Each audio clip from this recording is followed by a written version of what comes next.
It's Lucy Lich, and this is Tiny House Conversations. It's the Australian-based podcast where I interview experienced tiny houses, tiny builders, and adventurers in the tiny world so you can discover how to create, build, and transition into tiny life.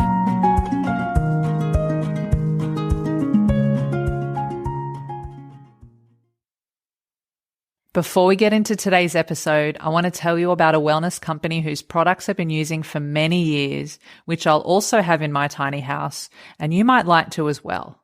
If you've been listening to the podcast for a while and following along, or you know me personally, you'll know that health is super important to me. It's my number one value, and that includes a healthy home environment, especially a healthy tiny home environment.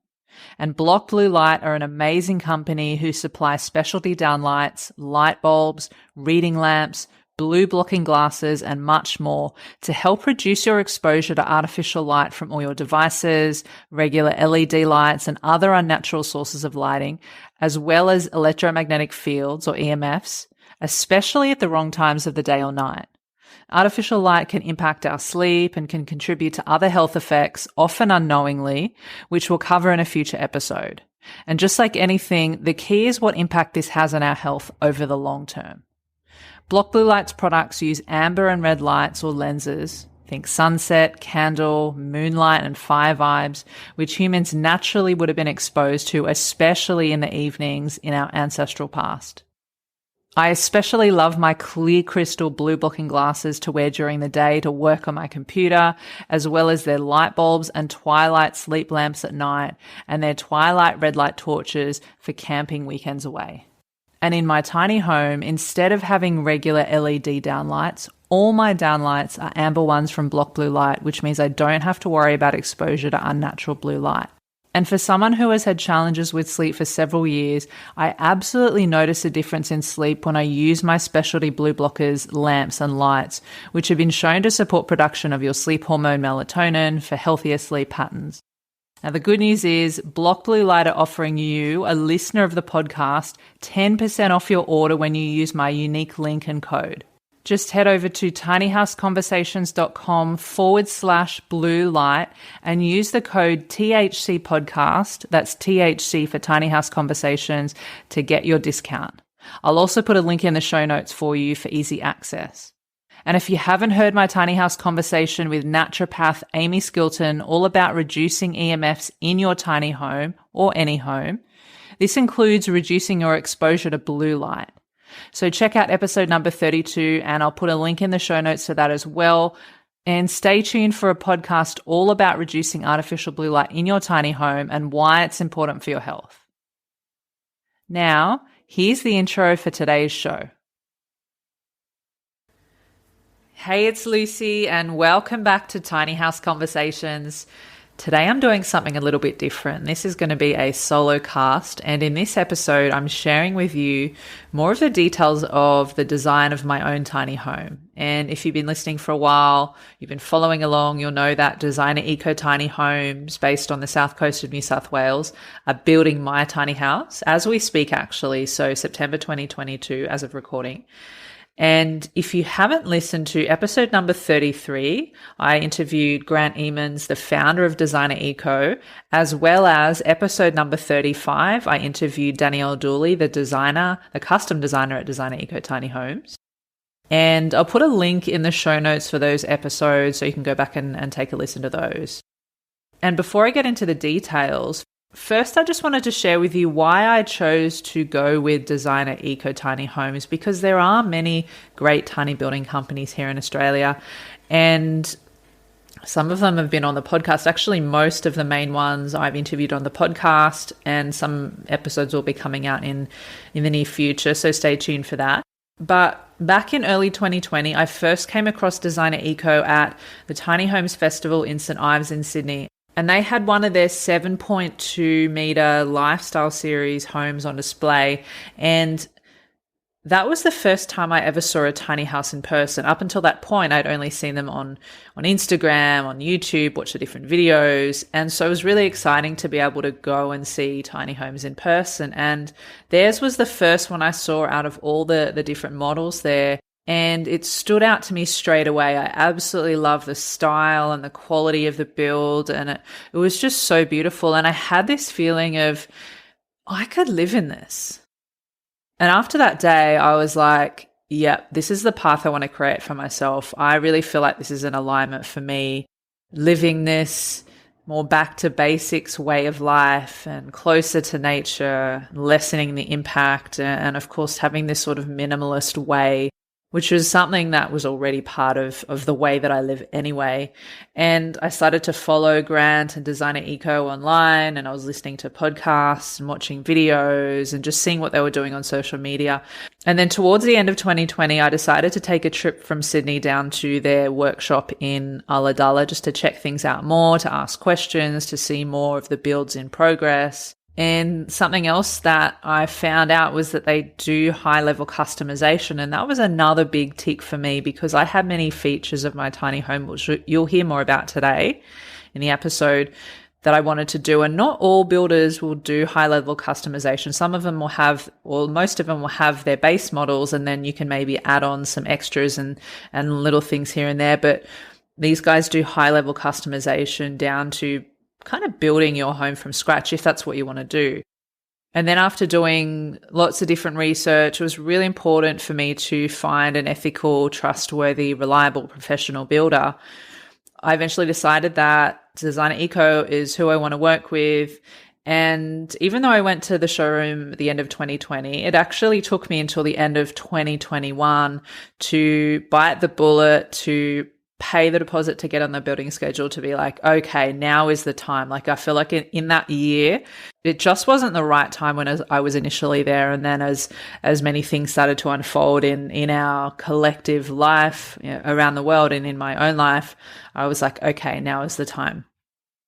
And then once I paid the deposit at the end of 2021, the custom design process started around April. And then, you know, we took our time, probably a couple of months to get everything done. And that was a really great experience. I learned so much, and it was a completely new experience for me. So I actually went into all of this a little bit apprehensive, just, you know, like anything when you're going into something new and you're not sure what's going to happen or how it's going to turn out, or if you'll understand, or, you know, just all that uncertainty and that unknown. And also it's such a big commitment too. So I was also going through this whole thing of, wow, I just paid all this money, and, you know, like the what if, and the, you know, just the ego kind of comes in and then tries to protect you and has all these different stories and thoughts. But it was at the same time very, very exciting. In terms of the size of my tiny home, I decided to go for one of the 6-meter long tinies, which is a little bit smaller than, I guess, the most common or popular size of tiny homes, which is 7.2 meters. And it's a little bit bigger than the typical Airbnb of 4.8 meters. And what I also thought was, you know, yes, this is going to be my home, but I'm going to want to build a deck and increase the space of my tiny home anyway, with having more of an outside space once I, you know, settle in and get on the land and then look at building a deck.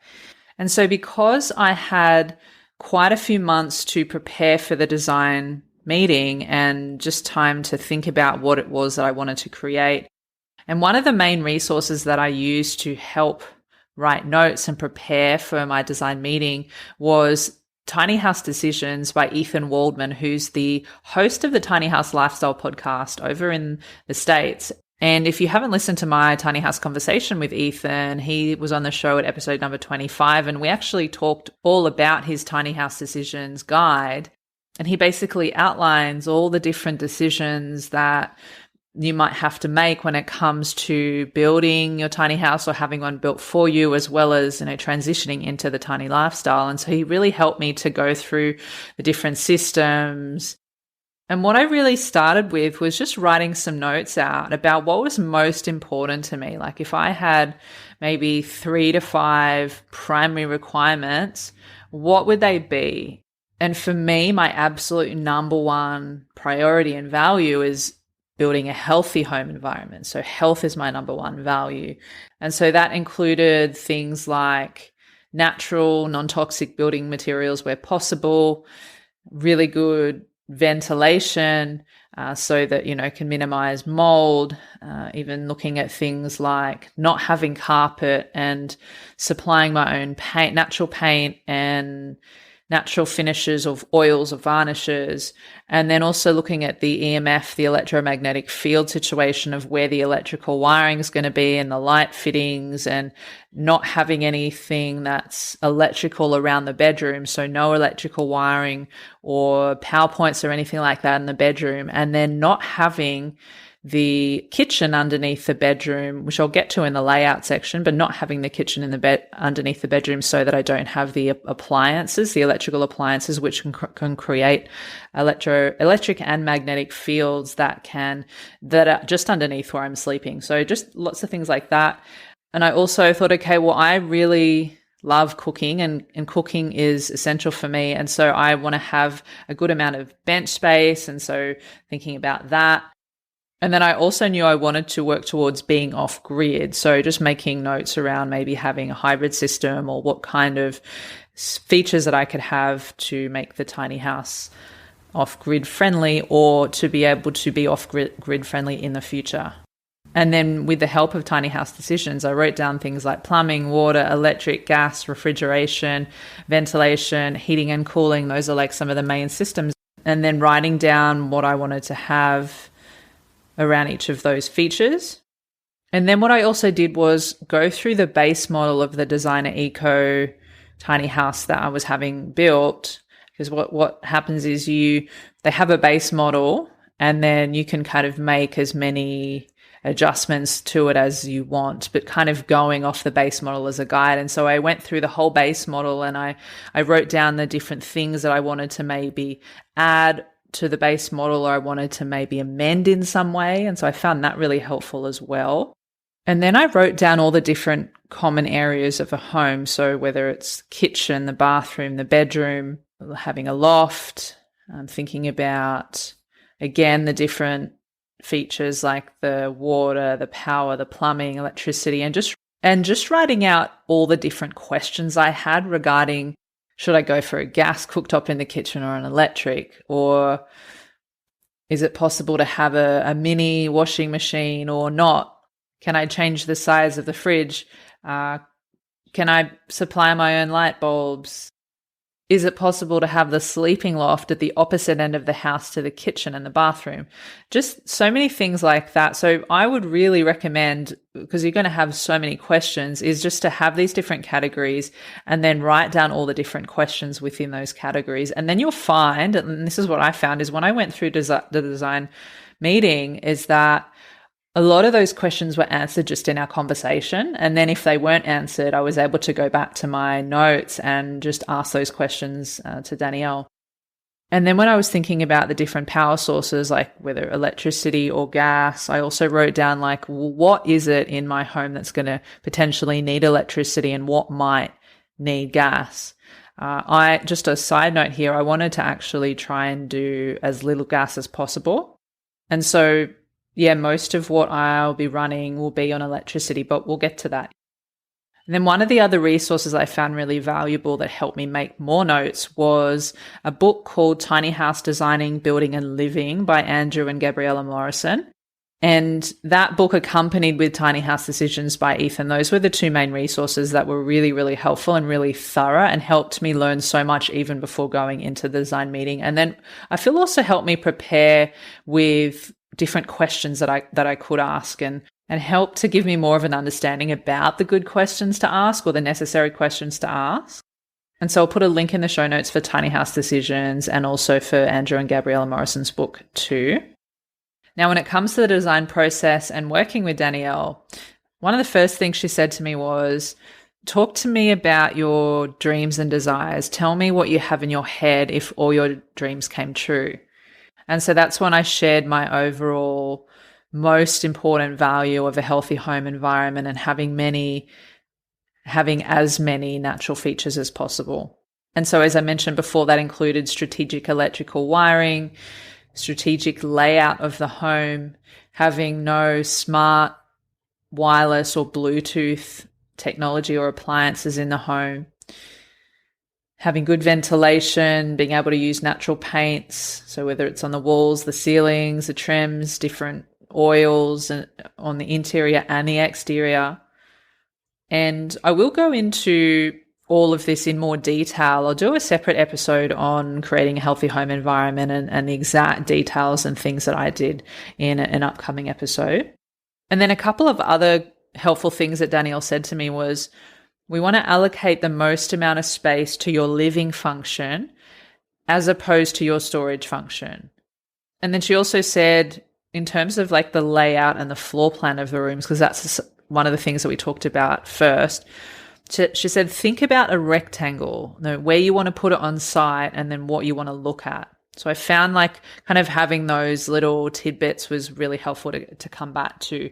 And so what we ended up doing was, quite often, a lot of the tiny homes have, if they're going to have a sleeping loft, which I do, they often have the kitchen right underneath, and I didn't want to do that. So I asked if we could have, so I have 2 lofts. I've got a storage loft, and then underneath the storage loft is the bathroom, and then the kitchen's next to that. And then you kind of come into the lounge space, which is then underneath my sleeping loft. And again, that was very strategic when it came to just, especially I think the electrical wiring and appliances and things like that. And so that was for the layout and the floor plan. And then I might talk a little bit about what I'm doing with the loft bedroom. So one of the main things for me about that was I wanted to make sure that I could stand up in my loft. Like I didn't want to have to crouch down every single night I went to bed. And I remember, I think it was episode number 4 with Ryan and Ziski from New Zealand, that was one of the first times where I'd seen someone put a landing in their loft. And so up in the loft, I have the floor where my bed sits. And then right next to my bed on the left of my bed, there's a sort of lower part where it creates more space so that I'm able to stand. And then I've also got a skylight, which I'm really excited about, especially I think in the springtime and the summertime, being able to open that up and look out and maybe even climb up there. And yeah, that was like definitely a feature that I wanted to have. And then I've also got a window. I've also got sliding windows on both sides of the bed, so the left and the right. It was really important for me to just have that cross ventilation, but also have that opportunity to be able to see out of both windows for, amazing views. And I moved down to the South Coast not that long ago from Sydney, and so I didn't bring my bed with me. And so I've got, for my tiny house, I've ordered a mattress and a bed frame from the Natural Bedding Company, so they don't use any chemicals and their bed frames aren't treated. And so I chose their Aurora mattress and their low-line bed frame, which is a minimalist kind of bed frame, which I like because there's not, within a tiny house, there's limited space, and I didn't really want to have like this big bulky bed frame. And then at the end of my bed, we included a timber handrail as well, just for safety. Now, I decided to not put any kind of storage stuff in my bedroom. I just really wanted it to be a place where I sleep and not to have too much clutter around there. However, I may look at getting a small natural timber bedside table in the future, or some smaller storage options. But yeah, I just wanted to kind of keep it minimal in this space for now. And then the roof line we decided to go with, initially I was going to go with a pitched roof, so kind of like this cabin-like feel. But then when Danielle was kind of putting the design together, and we were realizing that because of having the landing, that, obviously when you have the landing and the floor is a little bit lower upstairs, that's going to take some of the space from whatever space is underneath. And in this case, that was going to be the lounge space, like where the couch or sofa bed in this case would be. So Danielle pointed out that if we ended up going with a skillion roof, which is a more of a flat type roof, that it would open up more space in the loft for me, for headroom and things like that. So that we ended up going with the skillion roof. And I'm actually really happy that we have, because interestingly enough, Danielle pointed out to me that all the designs that I sent to her that I liked of cladding of the outside of different tiny homes, every single one of them was a skillion roof, even though I initially thought I want to go with one of the cabin style ones. But yeah. And then leading up to the loft, I've got some loft stairs, and The choice was between a timber tread and a riser, so having both the tread and the riser made out of timber, or having the tread made out of timber and then a white riser, melamine riser. But I really, and even though I love both looks, I think especially the white kind of gives it a more Scandinavian feel. I really loved the idea of having just the complete timber stairs. And I think also just because I walk around barefoot a lot, is just like not having those marks on the white parts as well. And so let's go to underneath the loft bedroom. So one of the things I wanted to do was I found an organic futon sofa bed that so it could double as a couch in the daytime, and then if someone wanted to sleep over, there was a futon that was easily foldable as well.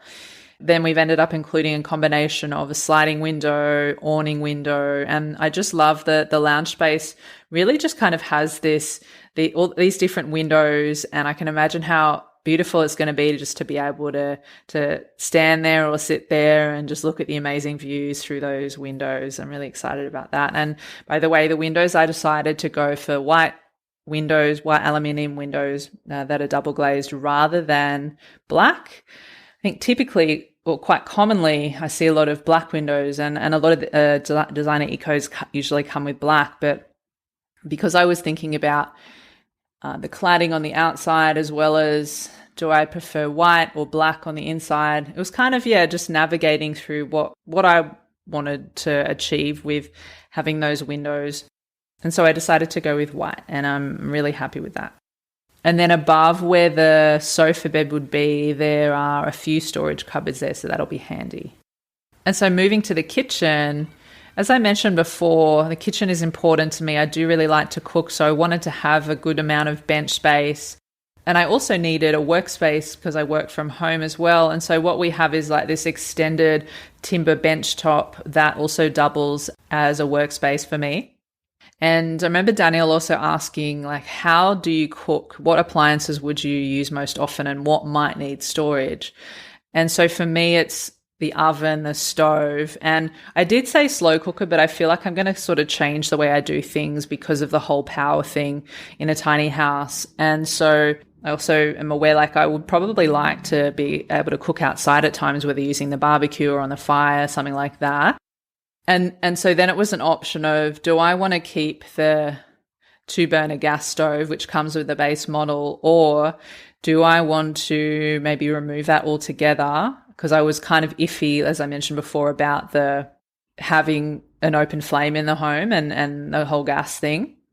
And so the other suggestion Danielle had was, well, we could take away the gas stove and then you could just put a power point. And then if you want to get a portable electric stove yourself, you could just plug that in there. And so that's what I decided to do. I just got a 2-burner electric stove, and not an induction one though, because the induction ones have a lot higher EMFs, electromagnetic fields. And if you want to know more about EMFs, I'll put a link in the show notes for episode 32 with naturopath Amy Skilton. And then, of course, there is a range hood, which is really important for the ventilation, which is vented to the outside, and going with an electric oven.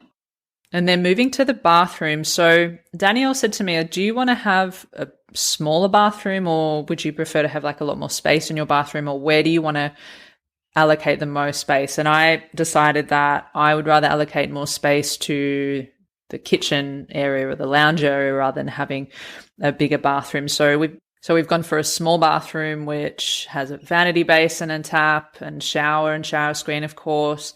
And then I've decided to go for a composting toilet. And because I was going through this design process at a time where my tiny parking space was kind of up in the air, like I had so many different things going on with that, which I'll talk more about in detail in another episode. But because I wasn't 100% sure exactly where I was going to be parking at the time, or yes, I did have a tentative parking space, but it was kind of a bit up in the air as well about what the owner would be okay with having in terms of like composting and grey water and stuff like that. And actually also what was available on the land, so whether a septic system or not. I asked if we could make like a hybrid situation, so there would be like a connection point if I needed to plug into mains sewage for a flushing toilet down the track, but that I wanted to go with a composting toilet initially, and then have that option, just in case. But hopefully I never have to do that, because I would much prefer to have a composting toilet just to not waste so much water and to be more eco-friendly and all of that. And so this was another interesting thing too. So it was a choice between, well, which composting toilet am I going to use? And I have a tiny house conversation, episode number 15, with Anthony Smith from Water Wally, who is such a lovely guy. He really knows his stuff. He's an environmental engineer. He knows composting toilets and grey water systems like the back of his hand.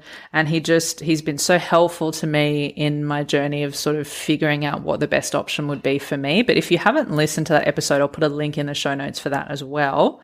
So just talking to Anthony, it was kind of like, okay, would a split system be a better option for me in my situation right now, or would a self-contained option be better for me now? And I was kind of going back and forth and just trying to decide what's the best option. What am I going to be okay with in the parking space if I do happen to lock this in for sure? Or what happens if I maybe have to go and park at a caravan park for, whatever reason, just in case like the parking space didn't turn out, or whatever it might be.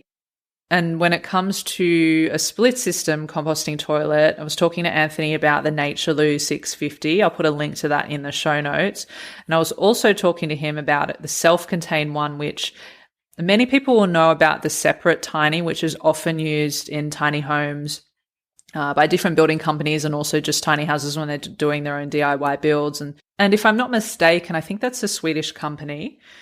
But I wanted to also support Australian made where possible, and sort of minimize where I could having things that have traveled for such long mileage across the world to get to me, and all the impact that can have in the bigger picture.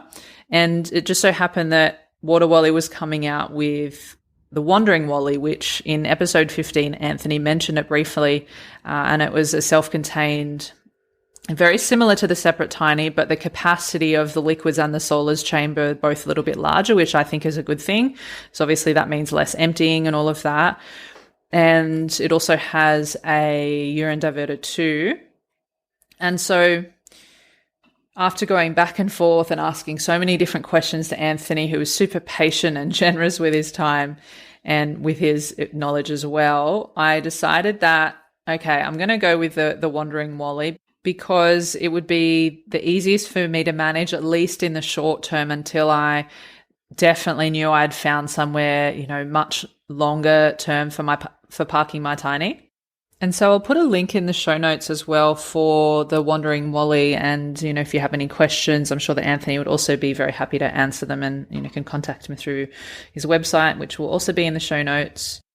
And just wrapping up on the bathroom here, of course, I wanted to think about ventilation too. So I've got a window there. And initially I was going with a single glazed louver window, just because of the beautiful feature. It looks really beautiful. And then kind of thinking about things more, and also after recording the Mold Proof Your Tiny Home episode with naturopath Amy Skilton in episode 28, she talked about, as best you can, at least have double glazed or thermally broken, and where possible with your windows. So that's when I was like, okay, I'm gonna change the single glazed louver to a double glazed window instead. And then I realized I didn't finish talking about some of the things in the kitchen. So in the kitchen, I also have a just under 200 litre fridge, as well as some storage cupboards. And then the loft stairs also has storage underneath it as well. And then moving to the other loft, that's going to be my storage loft. So it's a little bit smaller than the bedroom. And that's where I've asked to have a power point and an internet point up there to have my modem, because I don't want to be sitting next to my modem, which is another story for another time. And I'll be sharing more about that in a healthy home environment episode. But Danielle's also asked the electrician to run a cord or a cable underneath the tiny that then kind of connects up into an Ethernet port underneath the kitchen bench, which is also my workspace where I'll be using my computer. And by the way, the kitchen bench is a mountain ash timber bench top, and I can't wait to see it. It's going to be so beautiful. And I've asked And I've asked them to use a natural countertop oil finish on that, which is a liveless countertop oil, and I'll put a link to that in the show notes as well. Now, I touched on storage a little bit before, so I have storage in the storage loft. I may end up putting a tall boy or a wardrobe or something up there, but for now, it'll be space for different boxes and stuff like that. And I've got storage in kitchen cabinets underneath the loft stairs. And I may look at getting a small garden shed just for some extra storage as well. I kind of like the idea of not having too much stuff inside my tiny home, not having the clutter and all of that. And when it comes to my flooring, so of course with a tiny house, the weight is a very big consideration. And so all through the design process, I kept having to come back to what's most important, but then also having this awareness of what are some of the things I might need to be a bit more flexible about and not include as an additional extra when it comes to like budget. The standard floors that usually come with a base model of vinyl, which is plastic, and that's something I'm aware of minimizing a lot. However, in this case, because of the weight issue and then the added cost implications, if I was going to do something like timber or maybe bamboo, I kind of had to go, you know what, I think this is a part of the home where I'm happy to just go with the base model because with vinyl it is hard wearing and no, it does last a long time, and sourcing, even without the weight implications, sourcing natural untreated timber as well as untreated bamboo, it can be quite hard to source as well as expensive. So that was something where I had to kind of compromise with, okay, I'm just going to go with this. And then the insulation is earth wool, which I was happy to go with. And so then when it comes to the resources like water, power, and sewage, and then Daniel asked me, are you planning to collect rainwater? Do you need guttering for rainwater collection? So that's something that I've opted to go with. And then because the tiny house is built to caravan codes, it comes with a 15 amp inlet plug that you kind of plug in like a caravan. And so that it already comes with that. And as I mentioned before, because my parking space wasn't 100% settled at this point, the question of what I was going to do for power was kind of up in the air too. So I initially just said, okay, let's just do the 15 amp inlet as normal. And then what Designer Eco can do is they don't put solar panels on the roof anymore as standard, but they do have the option of if you want one solar panel that's then linked to all the different 12 volt appliances like maybe the downlights and the composting toilet fan and things like that they can do that as an option. And as Grant mentioned in episode number 33, he talked all about the reason why they developed the solar trailers, but it took a lot of sort of going back and forth and figuring out like what is going to be the best option for me long term and what's going to be available at the parking space. And so I actually decided that I am going to get a solar trailer, one of their 6-panel solar trailers with a manual generator. And so, yeah, I'm excited to be able to have, I guess it is a big investment that I was kind of having to consider all along. Yeah, is interesting though, because, and I'll talk about this in another episode too, but going through this process, I had this running list of expenses of course, there's the tiny house build, but then there's also, well, the addition of a solar trailer, and then there's delivery, and then there's tradespeople, whether if you're not doing it yourself, plumbers, electricians, excavators, furniture, and so many different things. So it was this back and forth of also figuring out, well, do I have enough budget for this, or can I, do we need to remove this from the build so then it opens a bit more space up for me to be able to afford this? Is really interesting. And I'll talk more about that in a future episode, because I think that that's really something important for everyone to know that's going through this process, that your final costs, and I think Joe Arneson mentioned this in our episode together, number 27. Gosh, I'm going to be putting a lot of links in the show notes for this episode. He talked about how reminding people that your tiny house build cost is not the final cost of your tiny house. And so I want to dive deeper into what I did and how I worked things out and all the different things that I had on my running list of expenses that seemingly continues to grow and grow as time goes on and when you kind of getting to those final stages of having everything organized. Okay, so that's water and that's power. And then, as I mentioned before, with plumbing, so I've got the hybrid option of I've got the composting toilet and the connection point as well for a flushing toilet down the track if I ever needed it for whatever reason. Now, with hot water, I've decided to go with the gas hot water, which is one of the small Rinnai brands that typically come with a base model. Even though I said I wanted to minimize gas as much as possible, for hot water, because it is such an energy intensive resource and gas is much more efficient with hot water than electric is, I kind of just decided, okay, this is going to be the best option for me now. And maybe somewhere down the track, I might change that and maybe not. But yeah, so that's what I'm going to do. I'm going to be going with that. And then I guess like a side note, which might be interesting for people to know, because you have the gas hot water system, but then you've also got to get a gas hot water bottle. And so there's a rural supplies store down where I am on the south coast of New South Wales where they can deliver really big gas bottles to you and then pick up the empty bottles and then can deliver you some more as you need them.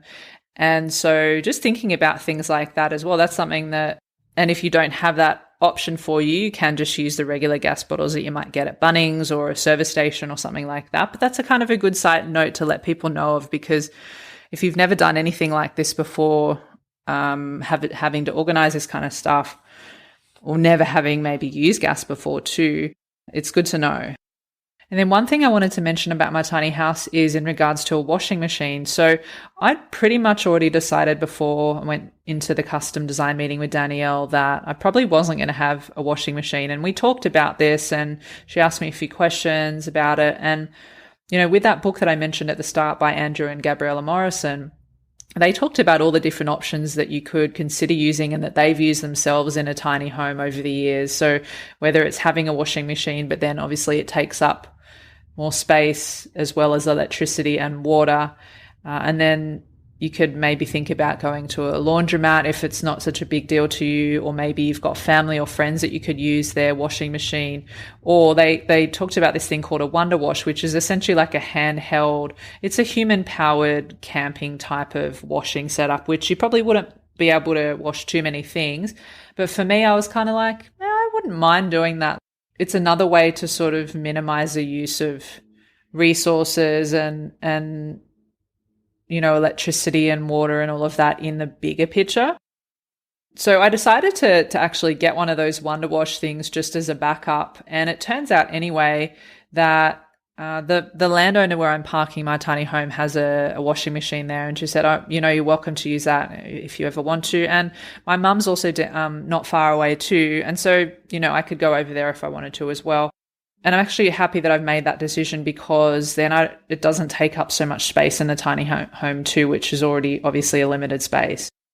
And then once I settle into my tiny home, I definitely plan to build a deck. I want to be able to spend more time outside and, you know, just be able to increase the living space or the living area as well. And, you know, be able to, whether it's, you know, sitting out on the deck and having a meal, cooking out there, having friends and family over, even doing my movement practices outside there, and just so many other things that, you know, that sort of deck vibe really lends itself to. So that's definitely something I'm going to look into once I've landed.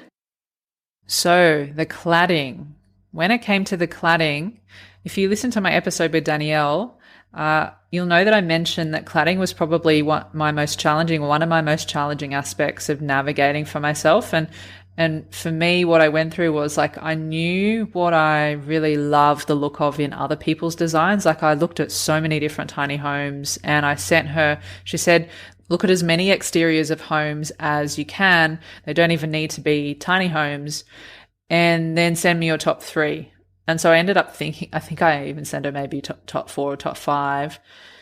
And I knew what I liked, but I didn't know how I could bring it together into something that I really wanted for myself and wanted to sort of represent the essence of me as well as to be really beautiful. And I didn't want to just copy someone else's because there wasn't anything that I went, yep, I want it exactly like that. It was more like, yes, I love the colors, or I love the features, or I love the way that they've done this feature around the window in this color. And then, or I love the way that they've used a feature of timber here, but then the rest is like color bundle, something like that.